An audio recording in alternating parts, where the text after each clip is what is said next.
how long can we look?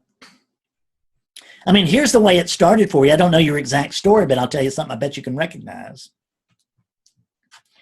And that's that years ago, Oneness was wearing that unit, and looks like it is now. And it walked into that unit walked into a little restaurant or cafe or something, and it sat down at the table. And when it did, somebody in that restaurant wanted to impress that unit.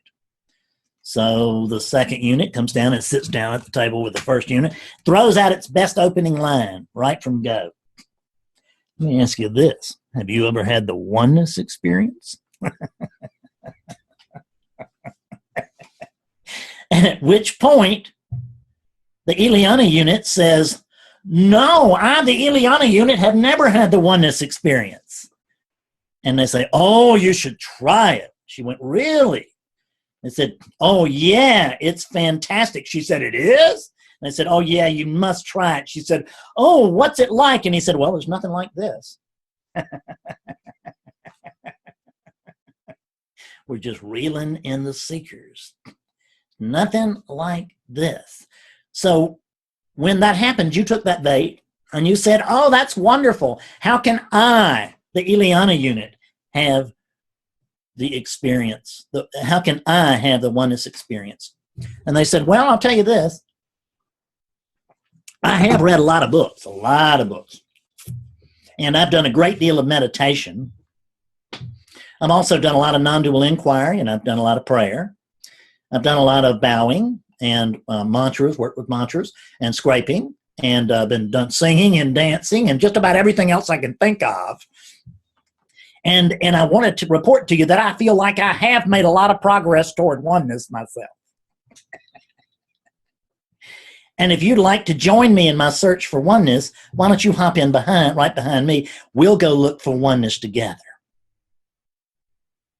Now, folks, when oneness goes looking for oneness, how long can it look? How long can they look? They can look as long as they want to. They can look, most units will look their whole lives that are seekers. They'll look their whole lives and they die without ever having noticed that they were what they were seeking. This very attention, it's not an exotic attention. It's not an exotic awareness. It's not an exotic truth. The idea is we think we have to do something to get to the truth. Listen to that. It's just malarkey. That's the reason my books are called the Book of Undoing, the Book of Unknowing, and the Book of Unveiling. We don't have to do anything new. We just have to subtract from what we've already done, which is at the age of 2, we agreed, yes, I'm Fred, and I'm a separate entity. And the experience of Fredness began. And then when it got to a certain age, Fred heard this rumor about awakening and said, hey, that sounds like something that would be very nice for Fred. That should fit really nicely into the Fred story. Probably get some money and some girls then. We can look forever. Because what we do is we get on the wheel, the spiritual wheel. And I want you to notice you've been on it. I guarantee you I was on it for 24 years. Which is that, I start with the date. Imagine right now that we rent a football stadium. And we fill that football stadium up full of sincere seekers. They might have been looking for the truth for a day or 40 years. It makes no difference. But they're all sincere.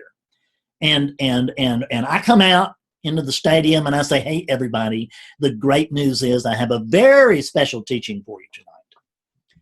The not so great news is that it's not for all of you. It's actually only for those of you who feel like enlightenment is right around the corner. So for those of you who feel like enlightenment is right around the corner, raise your right hand. And when I say that, 100,000 right hands will go in the air. Because everybody feels like enlightenment is around the corner. They just haven't noticed they can't get to the damn corner.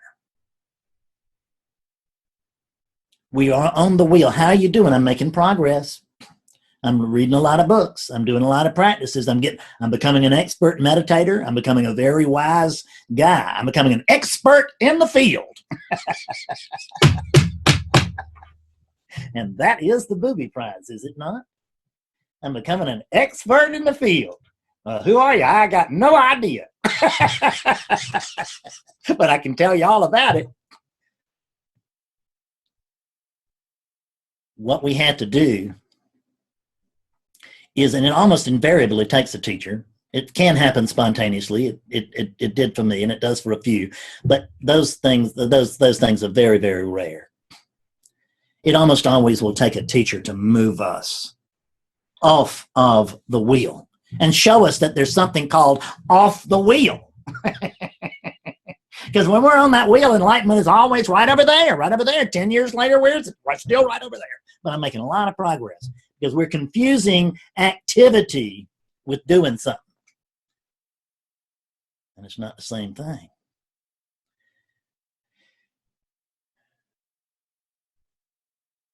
So we get taken and pulled off the wheel. And here's the thing, is that when you are someone, this is not always the case, but it's always been the case that I have seen.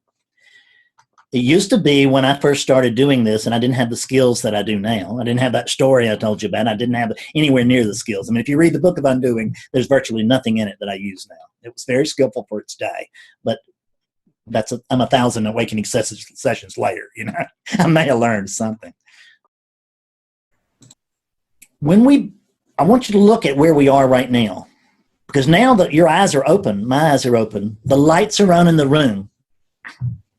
And I want you to notice that we're really right back where we started from, because you now know who you are, as Ramana would have asked us, but you still don't know what you are. Just like me, I don't have any idea what it is that I am. Socrates, when the people said he was wise, he said, Socrates is the wisest man in Athens? How could that be? Socrates knows nothing, and you all know so much. I don't know anything other than I am. I do know that I am. I'm very clear on that. So we know that we are, but we don't know what we are. But we can see very clearly that whatever it is that we are, it can't be put into words, because what we are is prior to language. And what we notice is that we don't know what we are, and prior to language, look around. I want you to notice that if you don't benefit yourself with language, if you look at this as if you look at your true nature from your true nature, it's not what you're looking at that's important. It's where you're looking from. It's who's looking. That's the reason Ramana was always, who's this, who's that? Because it's the looker that counts. We always get lost in the content of the arising. And the content is what? It's always secondary. You are this awake space.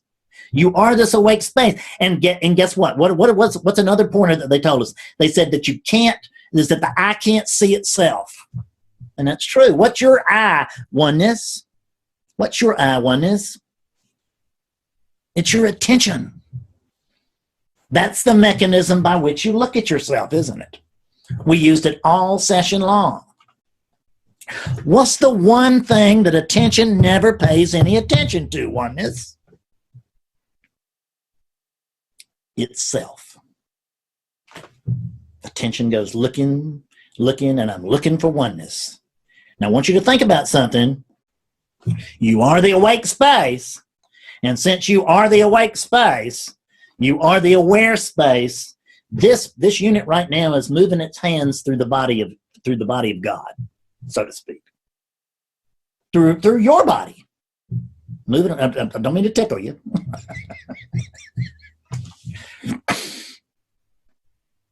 So they told me